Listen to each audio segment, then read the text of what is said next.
welcome. This time around, we are looking at Thomas Hobbes and famously his description of the so-called state of nature and his response to how we deal with what a bad thing the state of nature is. And this comes from chapters 13, 14, and 15 from Leviathan. That is his most famous work.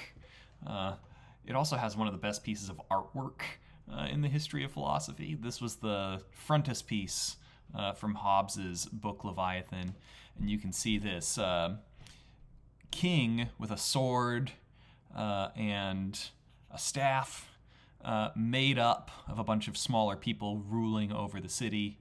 And we see the instruments of power along the side here, like the cannon and the church. In any case, let's get to work. Here's the plan. I want to give you an overview of Hobbes's contribution to what philosophers refer to as social contract theory. So I'm going to give you a little biographical sketch of Hobbes. We're going to talk about this thing that often gets called the state of nature that Hobbes is so worried about. And then we'll talk about maybe something that should be more discussed about Hobbes. Not just the state of nature, but also how we respond to this possibility with what Hobbes calls the laws of nature. And this is the arc that we find in chapters 13 through 15 of the Leviathan. So here's a little bit to know about Hobbes. He lived from the end of the 16th century well into the 17th century. Even though it was a long time ago, Hobbes managed to live a really long life. He made it to 91 in the 17th century. Right? An important thing to know is that during Hobbes's life, the English Civil War was going on. So the short version of it, and coming from a person who has not studied enough history, is that the English Civil War was going on from 1642 to 1651, and during that time period, there was dispute about who had the right to be king. And with different people being deposed and with there being disputes about who had the rightful title of the kingship, we saw a lot of blood spilt. And we can see that with Hobbes's Leviathan, which is a defense of absolutist monarchy, it comes out at the end of this terrible war. Within the context of philosophy, you've probably read some Descartes if you've taken many philosophy classes. Hobbes and Descartes did interact with one another. Hobbes had a lot of criticisms of Descartes, and Descartes and Hobbes did not seem to like each other very much. And if you read the criticisms and responses to one another that they wrote, their dislike of each other sort of got in the way of any philosophical progress. If you look at Hobbes's replies to Descartes in the objections and replies section of the Meditations, there's a lot more like verbal abuse rather than like helpful philosophical criticism. The other thing to notice about Hobbes is his most famous idea and his intellectual impact. And this is that Hobbes was an early developer of what will be referred to as social contract theory. And just to fill you in on what we're talking about when we talk about social contract theory, we want to be precise. Sometimes you'll hear people just say, well, we need to find ways to cooperate in society. That's just the social contract. Now, this idea that we all need to cooperate is not precisely what philosophers are talking about when they talk about the social contract theory. And we'll find some philosophers later in the term who are pro-cooperation but who do not agree with social contract theory. But here's what social contract theory actually is. It's the basic idea that in some way the agreement of all individuals subject to collectively enforced social arrangements shows that those arrangements have some normative property. Now, let me put this in simpler, plainer terms. What this description of the theory is saying is that by making a certain agreement, by, say, making a promise or sort of signing a contract of sorts, by giving consent, that giving of consent makes legitimate something that wasn't legitimate prior, right? So it's the idea of the giving of consent that creates a new, this is a philosophical term, a normative property. A normative property just means that when you didn't need to, or there wasn't a thing that you should do before, after the agreement there is a thing that you need to do or that you should do. Or that we find in our social arrangements where they weren't legitimate before, now they are legitimate. Where they weren't just before, now they are just. Where they weren't obligating before, now they are obligating. That agreement is creating a new normative situation. And a normative situation is just a situation where you should do something. So this line of thought can be traced back to many thinkers, but Hobbes is certainly one of the earliest and most famous defenders of this approach of the social contract. So, why do we need a social contract? Well, Hobbes tells us about what we might think of as a hypothetical scenario, but Hobbes will also suggest it's not just hypothetical. And this is what is sometimes called the state of nature. Now, if you read Leviathan very carefully, you'll see that he doesn't actually use the phrase state of nature. He'll often use the phrase state of war, right? But here's the situation. Hobbes wants us to imagine a situation where there is no government, there is no law, nobody is the king, there are no rulers, right? And he says, when we look into the natural world, he says, we actually find a quality of people. He says, both in terms of strength and facility of mind. So when he talks about the equality of people in terms of their strength, he points out that even the weakest have the ability to kill the strongest, right?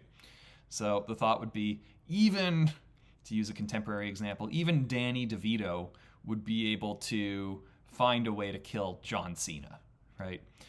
Even though he's not a big guy, and even though Cena is, DeVito could find him while he's sleeping, let's say. Right? And not only are people equal in terms of their strength in this way, Hobbes also points out that people will hardly believe that there are so many as wise as themselves. And he also points out that, you see your own intelligence and wisdom right up close and personally. You see the wisdom of others from afar, right? I think that maybe Hobbes is being a little cheeky here. He might even be suggesting that we're all equal in our intelligence insofar as we all overrate our own intelligence, right? He makes a remark at the end of this passage about intelligence by saying there's not ordinarily a greater sign of the equal distribution of anything that every man is contented with his share, right? So we all think that we are smart enough. We probably all also think that we're probably above average in our intelligence, or more people think that they're above average than is mathematically reasonable to believe, right? But he's going to say that people, in terms of their strength and in terms of their intelligence, are roughly the same. And he points out that when you're in a situation among equals, when goods are scarce, you become enemies with the other people competing for that good. Think about how you might look upon other people when you are trying to get the last, packet of toilet paper at the grocery store during a pandemic, right? You start to dislike the others competing for the same goods, right? And if you end up having many goods, when you're in the state of nature, which again is a situation where there are no laws, there is no king, there is no government, right? Those with many goods are going to be at risk of theft. And potential thieves are also going to be at risk because those with goods are going to be prepared to use even violence to protect what they have. So, in the state of nature, Hobbes thinks, there are so many causes of quarrel, right? We have competition, we have fear of others. When somebody fears you, that actually makes them more dangerous to you. And he also says that we have concern for reputation, right? So sometimes we come into conflict with one another because we seek glory, or to put it in other terms, we have contempt for those who we think are insulting us. So not only do we have conflict in the state of nature, but this will eventually devolve into war, something like what Hobbes was seeing during the English Civil War. Here's how he puts it. During the time that men live without a common power to keep them all in awe, they are in that condition which is called war, and such a war is of every man against every man. Right? I'll just point out in this passage when he's talking about men living without a common power, this is another way to say this is a situation where none of us are subject to laws and there are no consequences from some authority for what we do. Right? And the idea is that when we have working government, that government or that authority will keep us in awe. Now, when we talk about awe, I guess we can talk about that as a sort of mixture of fear and bewilderment and almost surprise, right? We realize that there's this thing which has power to be feared, right? So when there is no power to be feared, then we find ourselves in a war of every man against every man, of sometimes what we call a war of all against all. He continues, right? What happens when there is no government? He says, men live without other security than what their own strength and their own invention shall furnish them withal. So you're looking out for yourself and you only have your own strength and wits to defend you. And in that condition, there is no place for industry because the fruit thereof is uncertain. And there is also none of, and he points out culture of the earth, navigation, use of commodities, arts, letters, and society. And he points out that, and worst of all, when you are in this continual fear of others trying to defend themselves against you and trying to steal from you, you find yourself in a state of continual fear and a danger of violent death. So in a place where there is no government, we are in this state of war. The war of all against all, and the life of man, solitary, poor, nasty, brutish, and short. This is perhaps one of the most famous claims of Hobbes, that in the state of nature, life is nasty, poor, brutish, and short. Right? So the way that Hobbes is describing a situation where there is no government and there is no state is a hellish place. It's an awful place where you live a bad life full of fear. So why should we worry about the state of nature? Well, he further points out that even where there are laws, so Hobbes is imagining that there is something better than the state of nature in the situation that he's living in and for the readers that he's writing to. But even where there are laws, he says, we still lock our doors and we will still, sometimes arm ourselves when we travel. That's what he imagines. And he suggests that when we do that, aren't we basically making an accusation of all mankind when we lock our doors at night? Right? And he points out that we lock our doors at night when there are laws, but it's worse in the state of nature because in the state of nature, nothing is legal and nothing is illegal. And Hobbes will even say that because justice is a matter of following the law, there is nothing just or unjust in the state of nature. He says basically in the state of nature, when everybody's out to get you, you should be crafty and you should be defensive, and that means that force and fraud are not vices or bad ways of being, but they're actually virtues in the state of nature. He'll point out that there is no such thing as property in the state of nature. He's going to say that if there's nobody to punish a thief, basically that means that when a thief takes something, they are actually just claiming a good that is held in common by everybody, and nothing is anybody's property in particular. So in the state of nature, Hobbes says, we have the right to all things. So what he's saying there is that in the state of nature, there is no government, and if there is no government, nothing is illegal. And if nothing is illegal, then you have the right to do whatever you see fit. Take whatever you need in order to engage in self-preservation. Right? Now, Hobbes is going to say that this is something that we can imagine the state devolving into, or we could imagine the state withering away and our society would evolve into a state of nature. And that would be a very bad thing. In one section, I believe it's section 11. Section 11 on page 77 of the edition that I'm working with. Hobbes says this isn't just a hypothetical. And he suggests that if you look at what's going on in the Americas, so Europeans were understanding some of the reports that were coming back from Europeans who were settling the Americas. And Hobbes says that basically indigenous peoples live in a state of nature in America.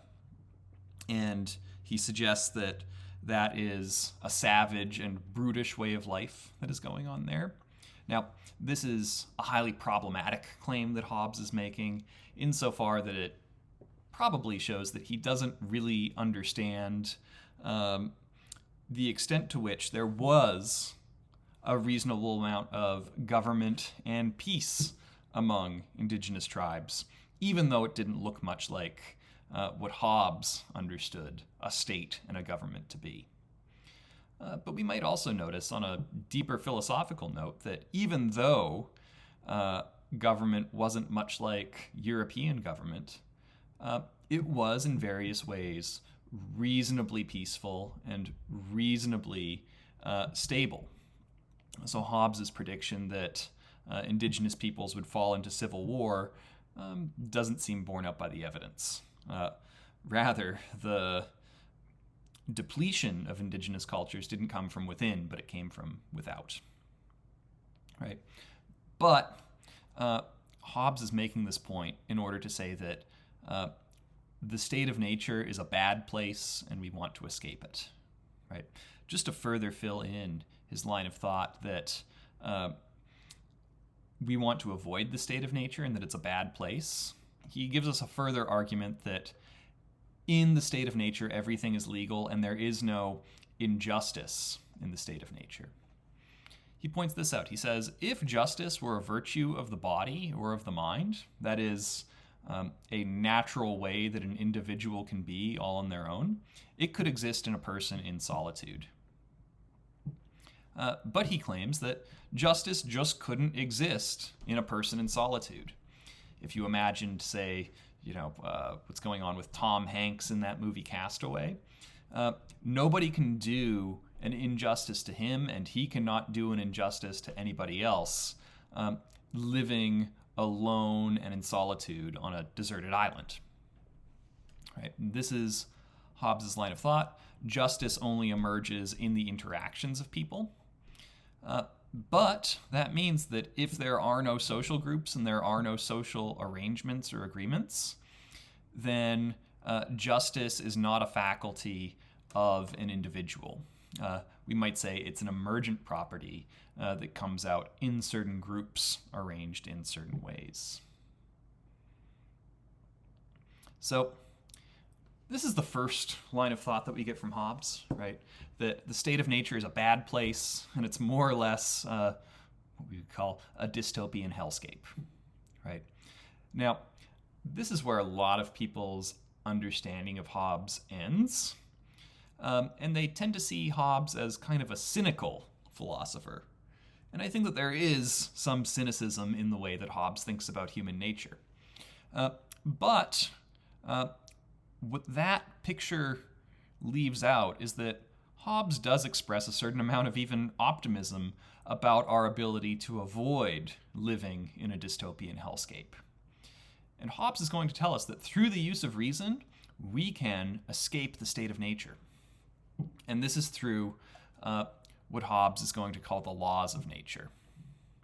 Here's a first thought. He's going to say, if there's any one natural law, he says it's that each person has the liberty, and we might say the right, because having a right to do something for Hobbes is just for that thing to not be forbidden for you, right? So he's going to say that just naturally speaking, we all have the right, the entitlement, nobody is stopping us from using what power we have to preserve our own natures. That is, to keep ourselves alive. That's what it is to preserve your own nature. Right? And he's going to say that each of us has liberty. Liberty is the absence of external impediments to act according to one's will. So, in a situation where there are no laws, we are all free to defend ourselves and do what we can to live and not die. That seems to be like the most fundamental aspect for Hobbes in terms of his ethics and what he thinks is good and reasonable and right to do. If there's any natural law, it's that you should preserve your own life. Right? But he's going to say that even though in the state of nature we have all this liberty, he says there's also a law of nature, which we can call a general rule found by reason, which forbids a man to do that which is destructive of one's life or takes away your means of preserving it. So you should always do things that are going to protect your own life. In another way, we should use a general rule that we can find by reason to avoid all the terror, fear, death, that nasty, brutish, and short life that we'd find in the state of nature.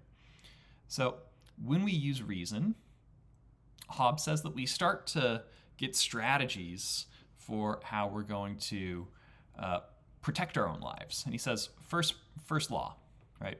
He says, every man ought to endeavor peace. We ought to escape the state of war, escape the situation where life is nasty, brutish, poor, and short. And when you cannot obtain peace, so if there are other belligerent or thieving parties who are out to get you, then you should seek and use the advantages of war. Right? So another way that he puts this is, first thing you got to do is endeavor for a situation where we are not at war with one another. But if people come to be at war with you, then by all means, use whatever means of self-defense that you have. Second law of nature for Hobbes, and this is really interesting. He's going to say, we realize that in the state of nature, we are in such danger and it's such a fearful situation that we should be willing, as a matter of reason, when others are willing as well, to lay down your right to all things.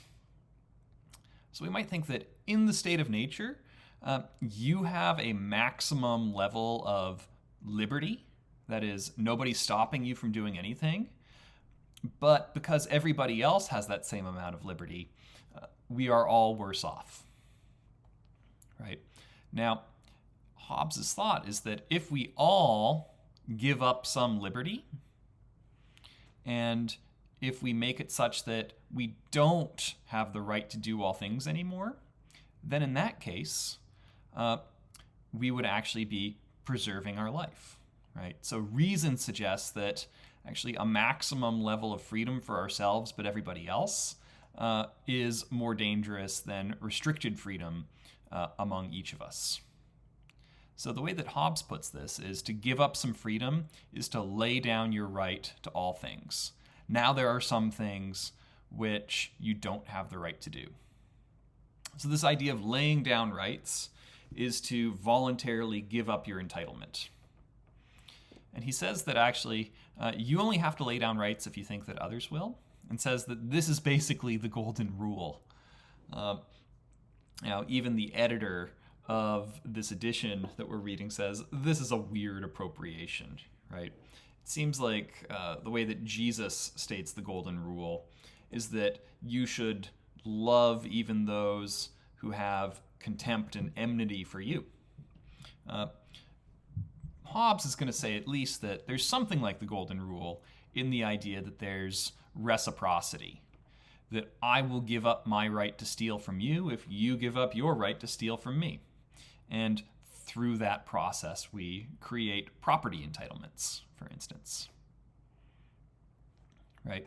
And in this process of laying down a right, which is basically voluntarily stating that we will refrain from doing certain things, we are transferring our right to do anything to others.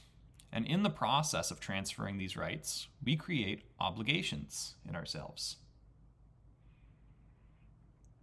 And in this way that we can transfer rights to others, that's where the possibility of doing injustice emerges.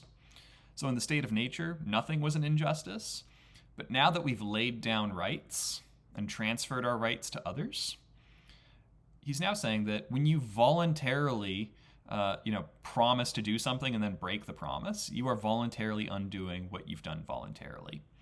And he thinks that that's a contradiction.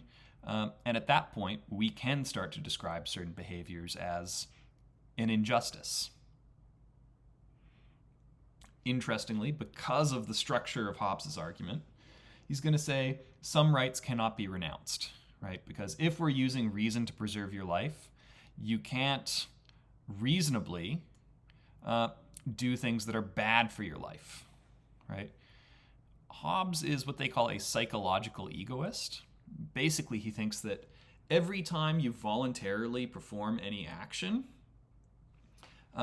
you are doing that action in order to make yourself better off, right? So of the voluntary acts of every man, the object, that is what you're aiming at, is making yourself better off. It's interesting to note that this is a theory that says what explains your behavior. It's not quite a theory of what you should do, right? So psychological egoism is just that every time anybody acts, they are doing something that they believe will make them better off.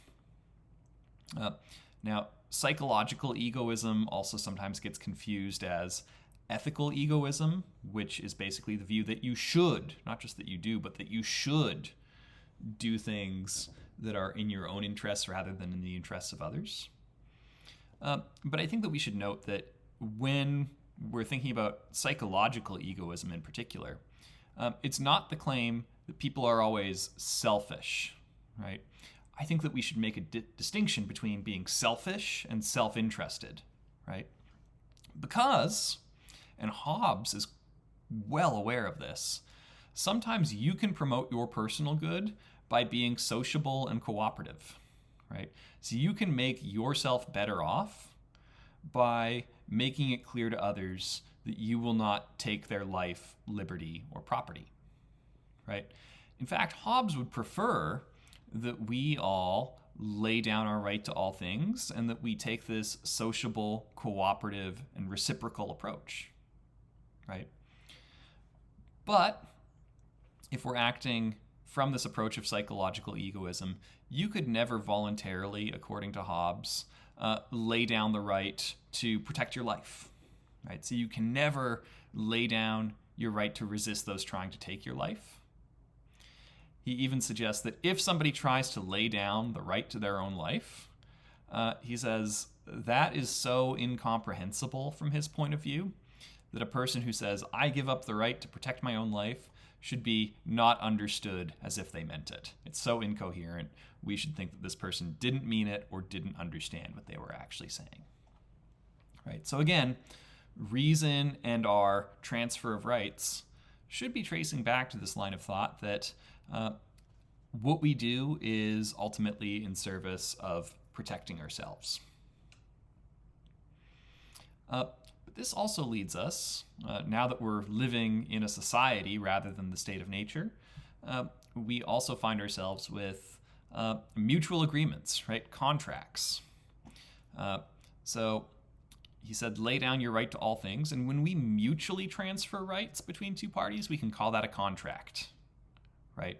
So, for instance, I would be engaging in a contract of sorts if I, picked a basket of tomatoes from the garden in my front yard and brought it to my neighbor Stephen, and my neighbor Stephen would then, in turn, right when I drop off the tomatoes at his house, he would drop off some green beans at my house, right?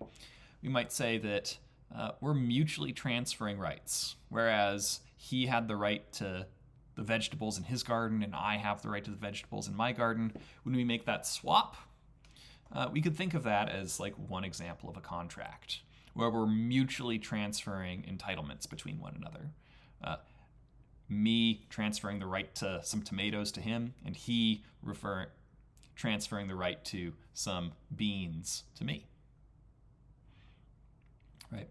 Now it's interesting that if there's suspicion that one party of the contract won't comply, then the contract is void. Now, this becomes especially relevant when instead of just swapping goods at the exact same time, it might be something like this. I might drop off a basket of tomatoes from my neighbor in order to give him recompense for, let's say, shoveling the snow from my driveway the next winter, right? But if I realize that, there's a chance that, they might never come and shovel the snow from my driveway, then the contract is void, right? And I can't even begin to transfer goods from myself at one point to the neighbor, right? But here's Hobbes' suggestion. We can introduce an incentive structure that makes compliance with your contracts not only a reasonable thing to do, even if you could get away with maybe breaking your part on the contract, but it's also something that makes it less suspicious for the other person. And here's the mechanism, the incentive mechanism that Hobbes lays out. He says there should be a common power set over both, with right and force sufficient to compel performance, which will leave the contract not void. So the line of thought here is that if we have two parties and they're making a contract with one another,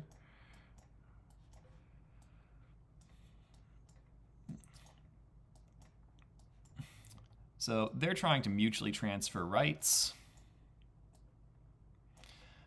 but the thought is, if they both have a suspicion that the other person isn't going to hold up their end of the bargain, then the contract can never get started in the first place. Here's Hobbes' suggestion.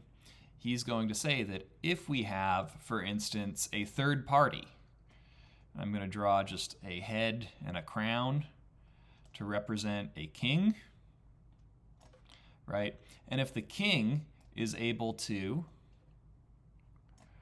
make it clear that if you don't hold up your part of the contract,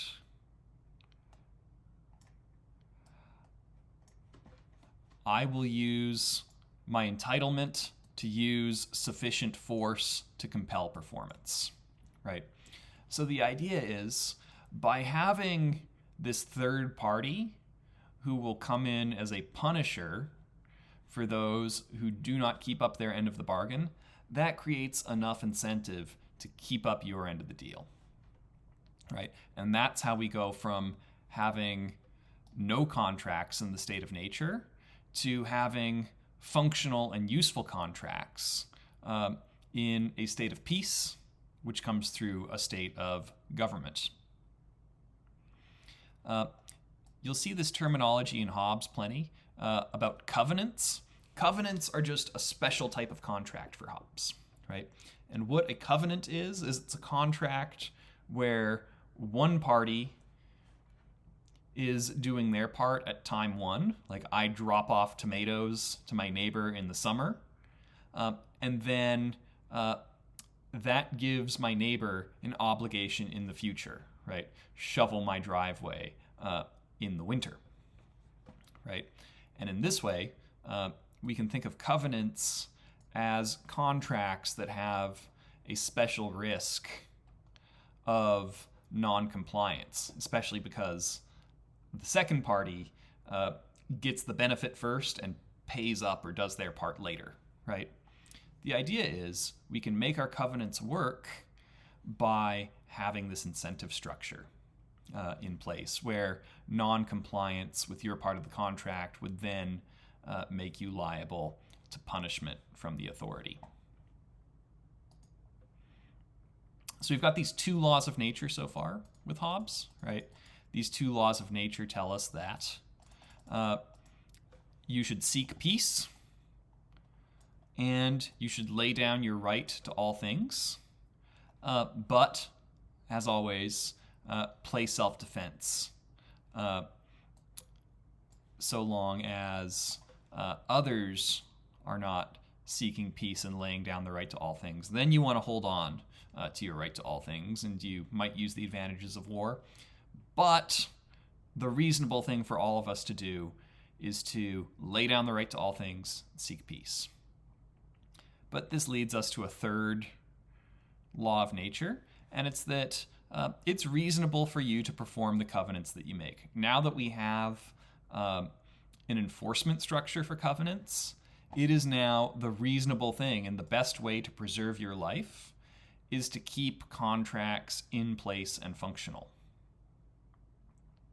So again, for Hobbes, he's going to say that even though everything is legal and nothing is unjust in the state of nature, once we live in a state with government and once we have functioning contracts, then it's now a matter of justice for you to perform your covenants, and it's an injustice for you to break them. And again, he points this out. He says, fear of non-performance on the part of others would invalidate covenants, such that there must be some coercive power. You know, the word coercion just means telling a person that if they do not do as you want them to do, then we will introduce something that is bad to them as a punishment, right? So what's going on is when we introduce a coercive power saying, do this or else, that's going to compel men equally to the performance of their covenants greater than the benefit they expect by breach of their covenant. So again, we might imagine somebody saying, well, I might just decide to break the law because the punishment is too weak. You might imagine somebody very rich just deciding that, well, you know what, my time is worth a lot to me, so I'm not even going to bother paying for parking. I'm just going to park on the street, and then I'll just, pay off the parking ticket later. That would be a way in which, the law doesn't have sufficient coercive force. But if we have a very strong and powerful enforcer of the covenants, we have a lot of power in that king, right? That is going to make it such that it makes rational sense for you to follow the law. That's the best strategy rather than to break it.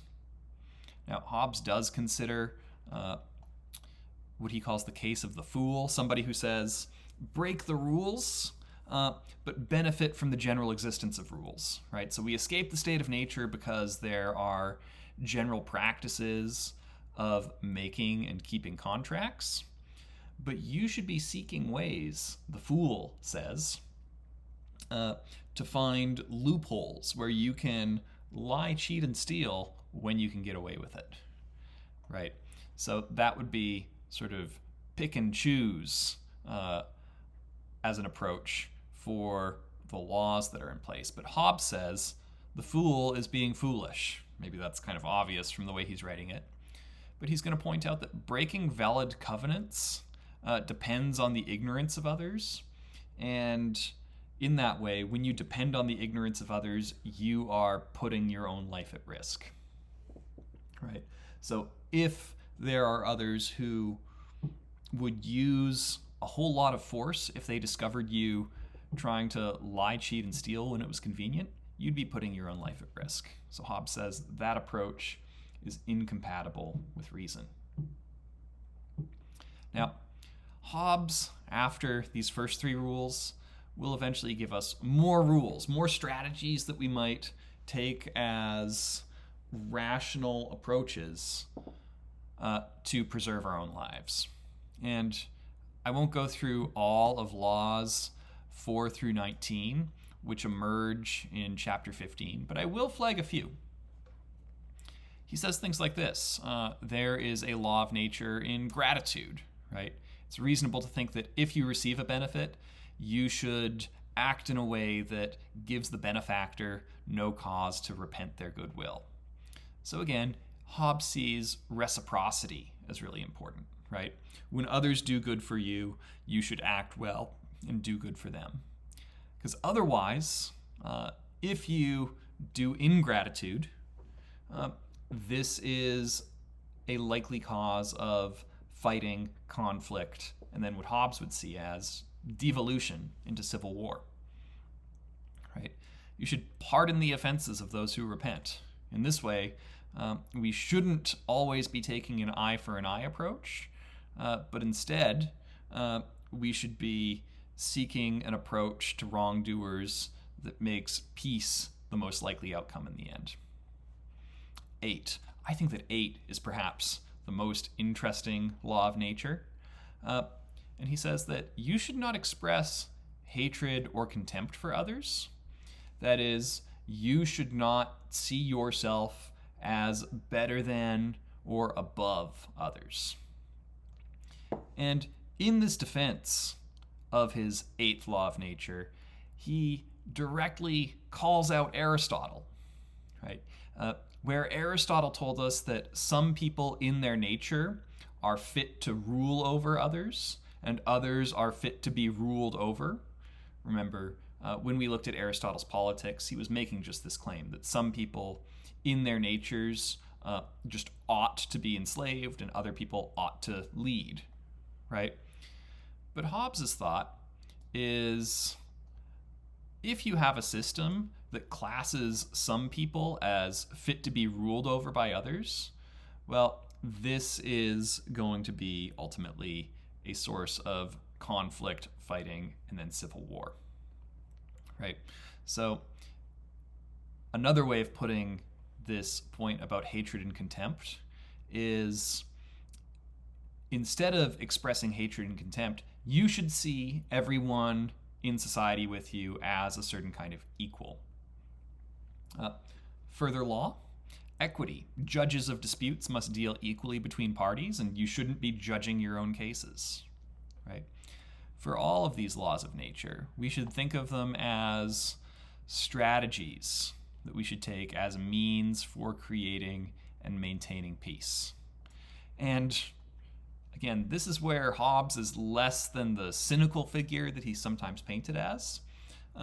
Hobbes is telling us that by creating the right sort of governmental mechanisms, peace is a possibility, and avoiding the nasty, brutish, and short life in the state of nature can be avoided. So here are some of the main takeaways for this discussion of these 3 crucial chapters of Hobbes' Leviathan.